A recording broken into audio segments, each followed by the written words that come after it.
What's up?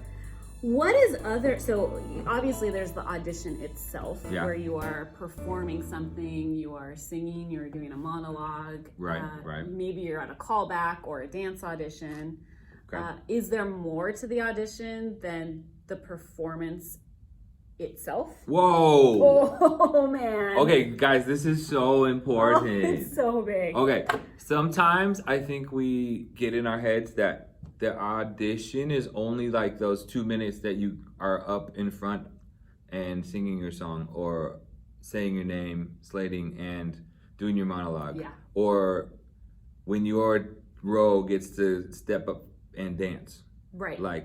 But as directors, we have learned, being on this side and seeing everything, we have learned how important it is for the auditioner to see the whole process as an audition. What is included in that process? As a director, what do you look at? Hey, here's the deal.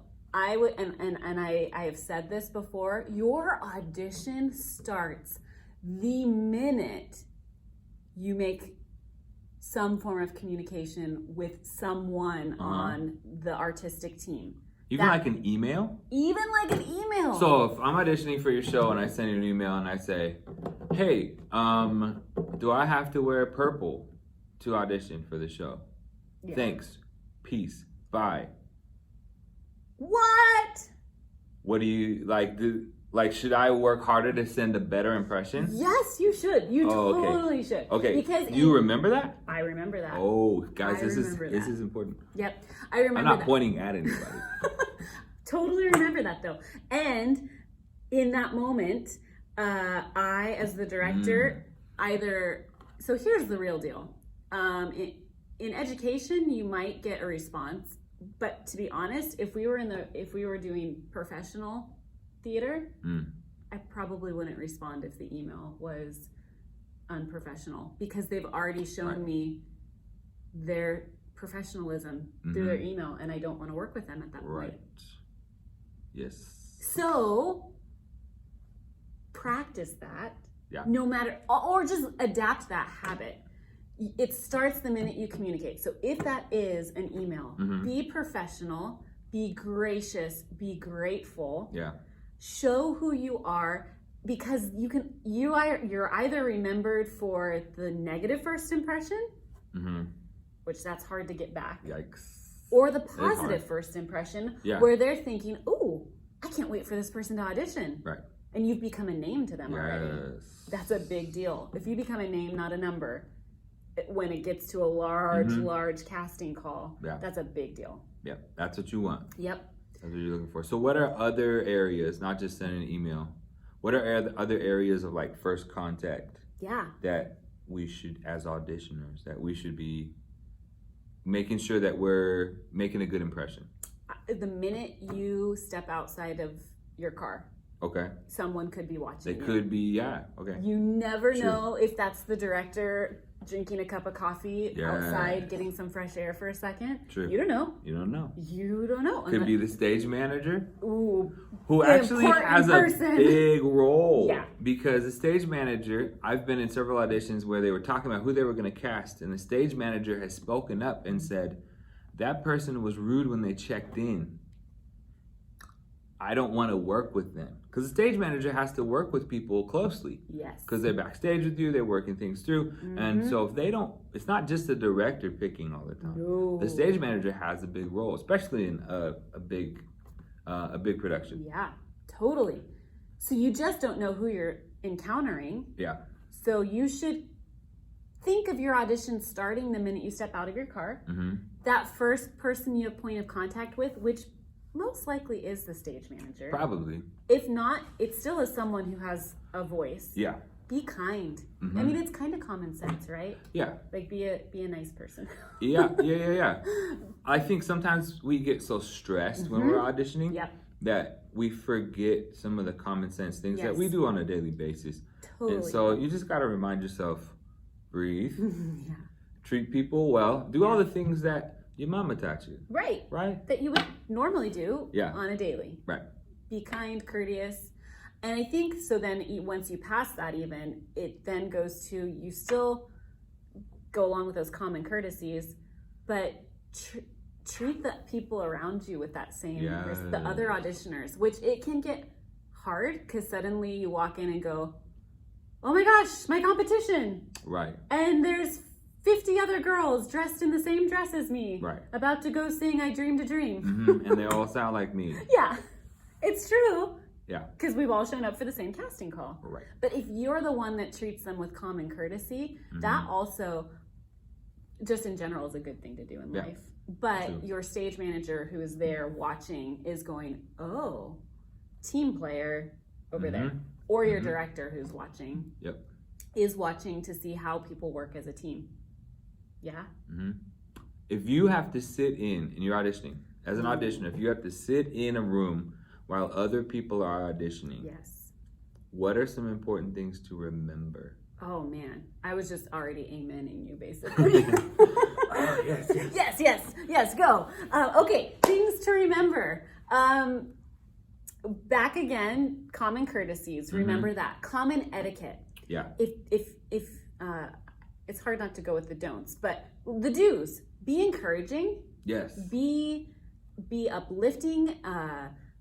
Smile. Be kind. Applaud. Yes. Do all those things because we are seen as directors. Oh, that's the kind of team we want to build. A show's not. Hamilton is not just about Hamilton. Yeah, right. Oh, and it's such a good example of how every single supporting role down to all the chorus members. Right. It's about everybody. Right. If you took that chorus away, it'd still be pretty music, but that dynamic wouldn't be there, right? A show is about every single puzzle piece, not just the lead. So in the audition, when we're watching etiquette, we're seeing how people work with each other and if how the team dynamic could possibly work. That's true. For sure, that's probably as equal part as the performance, if not more sometimes. A lot of times you're sitting in an audition watching someone else and you're practicing your song in your head. But if you're singing your song in your head and your face goes like this, because you're trying to like remember that part or think about that note that's really high, all the people around you see is your face going like this. Yeah. And maybe the person auditioning is like, oh, they don't like me. Or the director is like, oh, what's going on? Yeah. So you have to be careful. So there's a balance between like strategizing and thinking about your own thing and realizing that it really is part of your audition, just sitting there and watching the other person. So you have to balance that. Totally. Because, well, and if you, just going off of that, if you're intently watching someone else, there's the ability to strategize within that. Yes. Because you're watching the choices they make. Did that choice work? Well, that's good. Did it not work? And if it worked really well, and maybe it was the same choice you were going to make, not to say change it, but can you change it to make it better? Right. You still can be strategizing. Yes. There is that element. But you're watching to actually watch. Right. And strategize at the same time. So true. Yeah. Yeah, being adaptable in an audition. So big. Especially a callback. Because in we're going to talk about this. Okay. So in callbacks, if you get a callback, that's typically where they're going to ask you to try a couple things for that character, a couple different songs. They may try you on a couple different characters, right? Depending on where they think you might fit. And they may ask you to do some strange things. And a lot of times it's just to see if you will. Yep. And if you're able to be adaptable, and if you're listening, and if you're watching. Yep. Have you ever had to do anything like that? Oh, it's funny you should ask. Oh my God. I feel like we were just talking about this. I have. So I remember auditioning for You're a Good Man, Charlie Brown. I had already been in it. Okay, so in one way, I probably already had preconceived ideas as to what things look like because I had already done the show. But I was auditioning for it again in another theater company and was given the monologue of Sally. you gave me a C? Good stuff. Good stuff. Yeah, I didn't do it like that. But anyway, so we're at the callback, and they worked me hard in this callback. And at one point, the director said, okay, I want you to do it again. And I had just done it. But I want you to do it like a businesswoman. And I went, what? But Sally's like a little kid. Sally's like a 5-year-old who's complaining about her coat hanger project. So I tried not to make that face, but my mind might have been making that face. And I went, okay, I'm going to give it the best go possible. Yeah. So I tried. I don't know if it was great, but I tried. Right.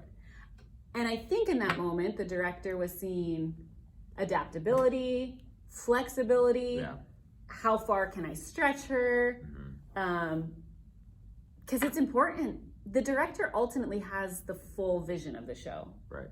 So that was that. I think I did it. Yeah, and you did it. I didn't get the part. And but that was okay. It was totally okay. We're here to talk about a really great experience. Yeah. I'd never had something like that happen before. That's cool. Yeah. I like that point that auditions can be a good experience. Oh, yeah, even if you don't. Yeah. I think a lot of people dread auditions because you don't know the outcome. You might feel anxious. Yeah. And so you don't audition that often. But they can be a good experience. Totally. Especially if you understand that getting the part and not getting the part isn't going to make or break your life. Nope. You're going to have another audition and another chance and another show to get to do the things that are right for you, the things that fit you, the things that are going to be a part of your life path.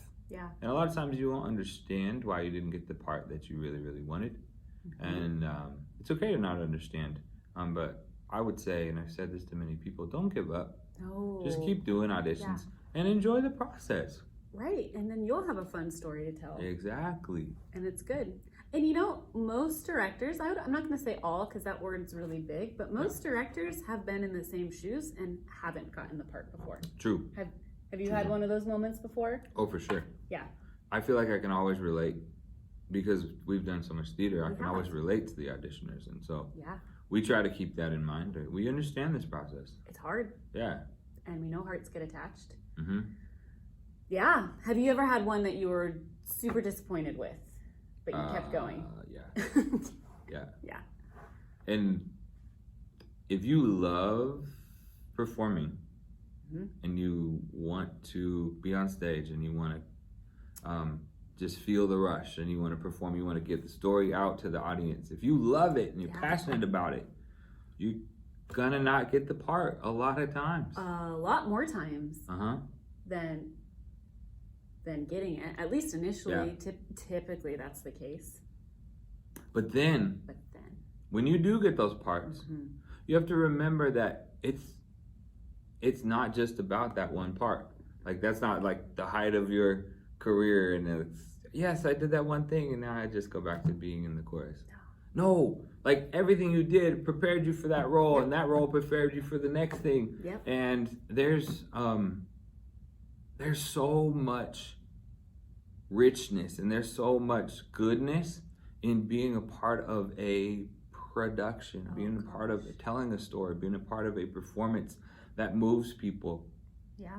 And we need all of the parts of that story. We need all of those characters. We need all of those songs. You can't do most shows without a solid ensemble. Yeah. Oh, for sure. What would Music Man be without a town full of people? Oh.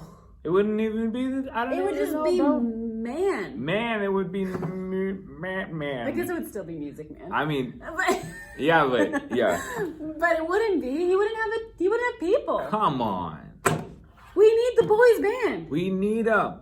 Yes. Oh my gosh. It is so true. It's a big deal. And you know what? What? When you go and see, this maybe is a tangent, when you go and see a stellar Broadway performance, you watch the whole thing. Yeah. And each performer is of the top Oh, quality. Incredible. So it's good. not just about Jean Valjean in True. Les Mis. He's really cool. Right. We like him a lot. Oh yeah. But Jean Valjean wouldn't have a story without every single other person in there. Right. And they make like the meat of the story, and they set the stage, and they are all of those voices together in One Day More. That's what it's about. It's not just about the one voice. Right. I think it's just a good attitude to have. Yeah. But it's okay. And so I guess I would say in auditioning, because we could probably talk about that for another hour. Yeah. In auditioning itself, be open, as we're talking about directability and audition etiquette, be open to what the director is saying the entire time. Yeah. What the director is saying, what the musical director is saying, what the choreographer is saying, what any person there who has that say, be listening. I know when I'm at an audition, I like listen to every single word said, not just when it's said to me, Right. but I listen to the note that they gave to the other person. It's good. Because I want to apply that. If it was a shift it, I don't want to do that same thing again. Yeah. Right?